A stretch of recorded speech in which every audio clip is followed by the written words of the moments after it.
Hello, and thanks for watching this episode of From the Archives. Today, we'll be discussing the history of the Poster Child program and the Ambassador Child program. Stick around until the end. We have a very special guest joining us today.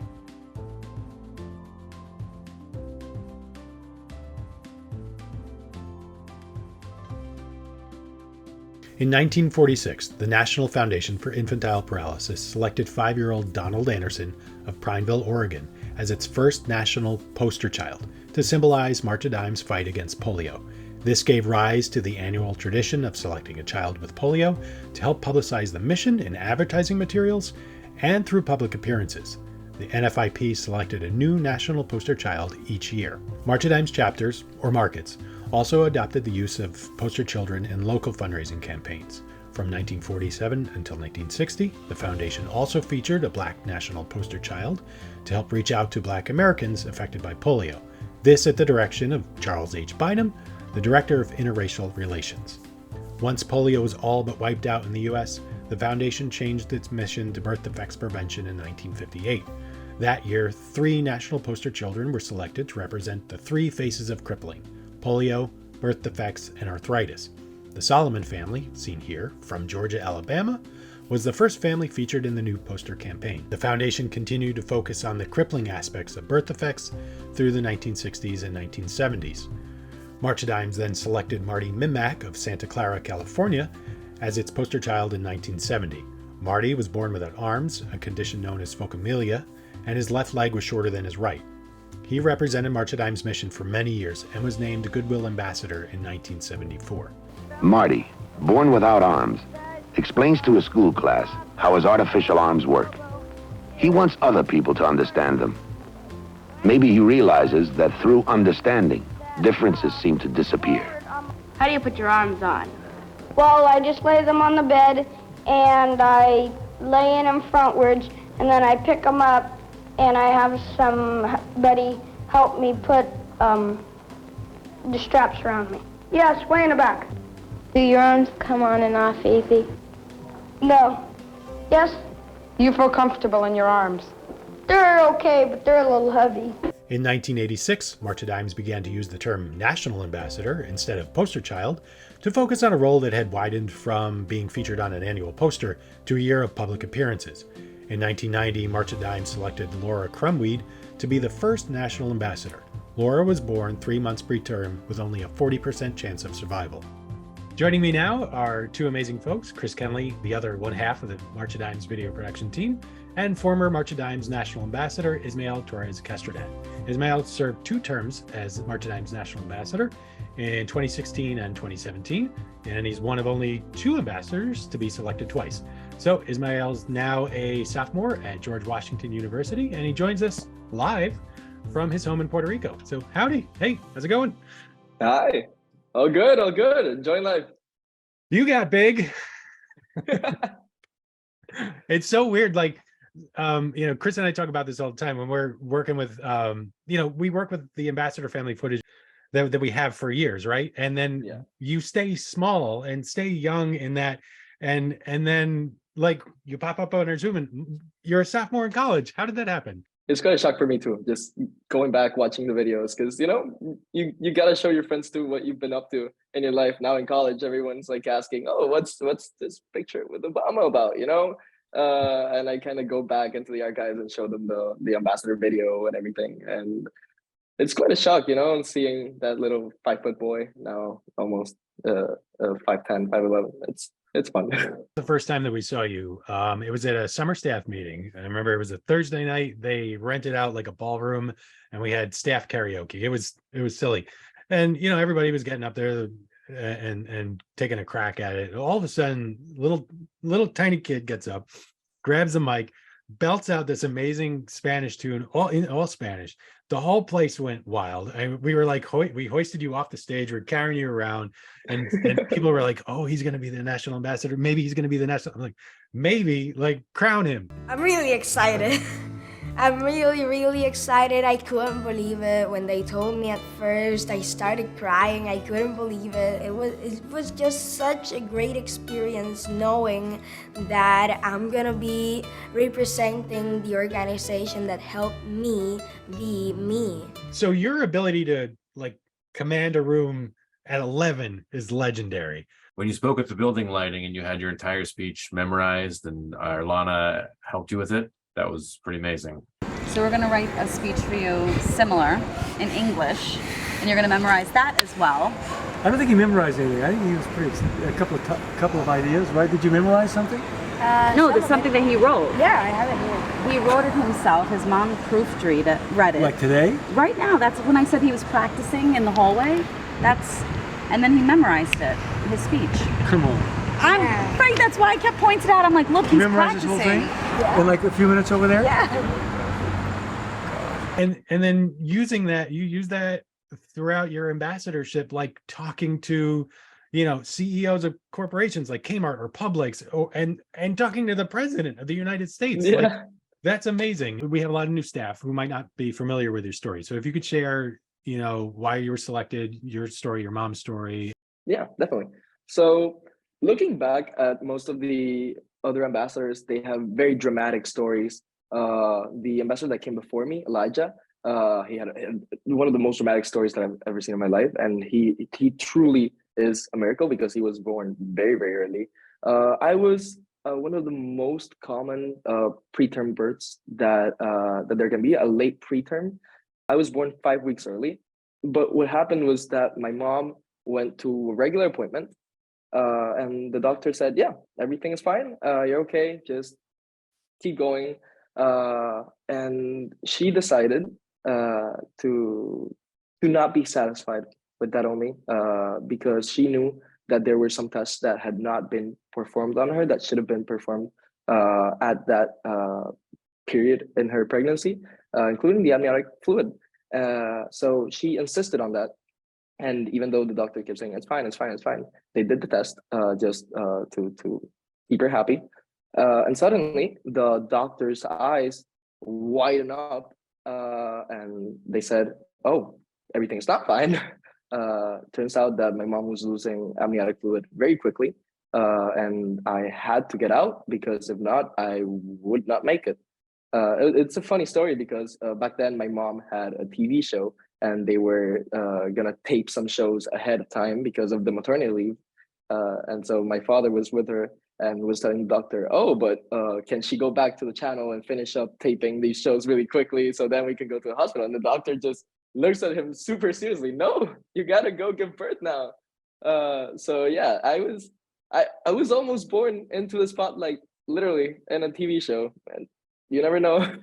But yeah, it's quite a story for us because it shows how much being well-informed and just standing up for yourself, knowing what needs to be done at what time in the pregnancy, something that the March of Dimes is very adamant about letting mothers be known. It's very important to make sure that everything is going right and not just trusting a doctor that says, "Oh, everything is fine, we don't have to check anymore." If you're feeling, at the end of the day, the mothers are feeling that sixth sense that we all know that they have. So it's a very impactful story because of that, because my mom decided that she was not convinced and she knew that there was something else, and well, here I am thanks to that. For folks who don't know, every year the national ambassador, we would send a film crew down. All right, this is your first shot, your first time on camera in the ambassador video. How about a wave? Hey. All right. And this was Chris's first real big project on the March of Dimes. You had the horrible task of going to Puerto Rico to film for like a week. You poor thing. Talk a little bit about like what it was like filming that video at the time. Yeah, so no one ever wants to go to San Juan in November. It is just terrible. It was amazing and like cool, a little bit rainy. It was really amazing just to be there. And there were some certainly some challenges going from it's very humid, I guess, that time of year, which I didn't realize. So there was going from a cool hospital environment into following Ismail and family around would suddenly just like completely fog up all the lenses as a kind of a technical challenge. But other than that, it was really really cool. We worked with our old boss Frank, which Ismail and Frank became close, along with Arlana, which was great. She was kind of like the ambassador family guide. Then she went with you guys for the rest of the whole trip around the country. But working with them and working with you guys was just really cool to have that opportunity to have this kind of big project. And there's a lot of pressure because all of the previous ambassador family videos were like also amazing. So I took it with care, and we probably did things like 50 or 60 times, lots of different takes, having you just run. I remember run towards me, ride your bike towards me, and it's just like you're dancing on the beach, just dancing in like some pavilion or something, doing that kind of squatting Russian dance, which was pretty cool. And then obviously meeting your mom is one of the most amazing people that I've ever met, and meeting your dad was great. And then we were at Dr. Salgado's house for that party that he had around World Prematurity Day. That was pretty amazing. It was just really, really cool and fun, and like a great learning experience for me. I don't know if you guys knew this, but yeah, like that was kind of my first big project to really kind of be not in full control, because obviously Frank was there, but like Frank was very much like allowed creative freedom, and it was a good group of people to be involved in and with, because I had that freedom to do all of these things, and then a great family to kind of execute it. So you guys were great. Oh, we didn't know it. Like I didn't know that was your first big project, and honestly, I'm honored. Both of my parents are teachers, right? So the immediate thing that I always think of, that you're out of school for so long, like how do you deal with that? Like how does your teacher send homework, that you're doing on the, on a plane on your way to San Francisco to go schmooze some, CEOs of Silicon Valley or whatever? I was very fortunate in general to have a school that really worked with me throughout the whole experience. Like we met with the administration and stressed to them how important all of this was before we were selected. But when we knew that we were in contention to be the ambassador family, we met with the whole administration. My mom met with her boss and everything, and we kind of straightened everything out beforehand. And I was very fortunate that the school really cooperated with me on this. But yeah, so I was made an example out of by one of my teachers, my math teacher, because there was this one time that we were going to LA. When I got to LA, it was like 2 a.m. and I had to fax in my math homework that I had done on the plane, because it had to be in the school by the time they opened up. So I sent it in when I got into LA in the wee hours of the morning, so that I could be on time in school, and they got everything all right. But then the teacher said during the class, because half of the class didn't bring the homework, and she said, "Well, you've got this kid that's in LA with a 5-hour time difference, and he managed to get his homework in via fax. You have no excuse." So yeah, my classmates kind of hated me for that one, but apart from that, it was very fun. It was a great privilege, and I would say that even though I missed most of the semester, like physically in class, I learned more than anyone of my classmates during those travels. I would say you're probably, I'd put a lot of money on this bet, that you're the only classmate that had a president to your face tell you that you're a very impressive young man. Very impressive young man. I still get chills from that. The White House used to have like this little recap of the President's Week. And I have that video saved because there's this little clip. On Thursday, the president met a very special young man. Thursday, the president met a very special 13-year-old. Oh my God. And there it was. I remember when they walked us in through the hallway of the West Wing, suddenly, like the main door to the Oval Office is kind of camouflaged with the wallpaper. So the wall kind of opened up, and there he was. And he greeted me in Spanish. Ismael, ¿qué pasó? I was in shock. But the funniest part about the video is that right when he says that, I hear my mom in the back, oh my God. Oh my God. The first March of Dimes ambassador from Puerto Rico, who advocates for a future where all babies get a healthy start in life. I could be the president. Very impressive young man. It was very, very impactful. I got to talk about like my ambitions for the future. Obviously, it was very special because the Zika virus was impacting Puerto Rico very harshly during that time. The Zika virus is threatening moms and their babies. The March of Dimes is teaching moms, dads, and families about how to avoid getting the Zika virus. Please give every baby a fighting chance against prematurity and birth defects. And to see the president having that compromise with the organization, with the island, to get those funds from Congress to negotiate, to stand up for us, it really meant a lot. It really meant a lot. And to be able to be the person in that room making that conversation happen just makes it that much special. You know, you're 13 years old and you're negotiating with the president in the Oval Office to get funds from Congress. That doesn't happen very often. Yeah, it was quite an experience, and it really inspired me for what I'm doing right now too, for what I'm studying. I'm currently studying in the George Washington University in Washington, D.C. political science. And that was very much influenced with my talk with Obama. He asked me what I wanted to be when I grew up. I told him, looking around the Oval Office, well, I could be president. And he reached into the Resolute desk and handed me a little copy of the Constitution and signed it, dedicated it to me with the phrase, dream big dreams.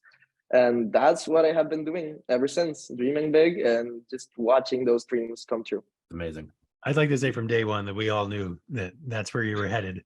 But, I'm sure you can share like a million memories about your time as ambassador. Do you have, besides the visit to the White House, is there one that kind of jumps out at you that whether it was like hanging out with Allie Brooke? Yeah, I know. Yeah, no, we got to go to the Kids' Choice Awards in LA with Allie Brooke, and they had just gotten slimed because Fifth Harmony won an award, and we got to go out to dinner with Allie Brooke after the awards, and that was very much a highlight. Also, like just preparing me for life, surviving through two satellite media tours, one with Allie in LA and another one with my mom in New York. That was quite an experience. Also, just going to the NICU and all the hospitals that we visited, that was very impactful for me. Seeing all those mothers and seeing in their eyes the hope that we were spreading, that was very, very special for me, and that was definitely one of the highlights of my tenure as ambassador. And also, the partnership with United Airlines. We got to go to the Denver hub, and they showed me around the whole airport. I even got in like the fire truck and sprayed water around one of the planes. I got to drive a plane while it was being taxied to a hangar. Something interesting about your ambassadorship, it was the first time it was in Spanish and in English language. Also, this is the first year that we're making the ambassador program bilingual since we're from Puerto Rico, and it's been great reaching out to the Hispanic community. Y a todos los latinos, gracias por su apoyo también. Este es el primer año que estamos haciendo el programa bilingüe, así que ahora vamos a tener otros programas. Pueden ir a nacersano.org y ahí conseguir toda la información que necesitan. Gracias. Thank you guys. That helped us reach a lot bigger of a population because the Latina mothers that we were able to meet with in the intensive care units were also very happy to be able to speak to us in Spanish, to be able to truly express themselves, and also see someone like you going through the same thing that you're going through. You can really connect with them even more. Something a lot special, very special also, was the ambassador card that every ambassador has. Had my story on one side in English, the other side in Spanish. So everywhere that we went, that we were giving those cards away, people could see the compromise that March of Dimes had with the Latino population too. So that was very, very important to me. Whenever we caught wind that you were coming into the White Plains office, Kenley, Dale Cunningham, our senior writer, and I would lock ourselves into an office, and we would just write the most insane. We would do the professional scripts like the Zika PSA or the March for Babies PSA. But then we'd be like, Ismail's up for anything. He'll say yes. So we did. All right. So I'm going to list a couple of things. We did the Kmart mask or the cape video. Everyone needs a superhero. For the last 33 years, Kmart has heeded the call, raising more than $134 million to give every baby a fighting chance. You can be super too. Join our League of Crusaders for moms and babies. Pick up your mask at any Kmart store. Show your superpower by making a donation at checkout and helping more babies be born healthy. You played a doctor and helped fix Sarah Soxi's uncurable disease.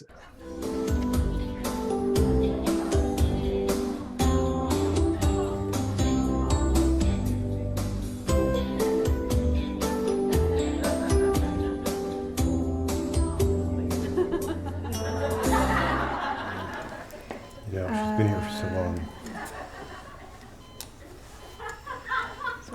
I'm not really sure what's going on here, you know, I wish we had more help. Paging Dr. Ismail. Paging Dr. Ismail. Oh, Dr. Ishmael, I'm so glad you're here. We've been trying to figure out what's wrong with this patient, but... Yeah, we think it's terminal. Let me examine the patient. Please. What seems to be the problem, miss? When I touch my head, it hurts. When I touch my chest, it hurts. When I touch my knee, it hurts. I think I know what the issue is. Dr. Ishmael, what's your diagnosis? Ow! She has a broken finger.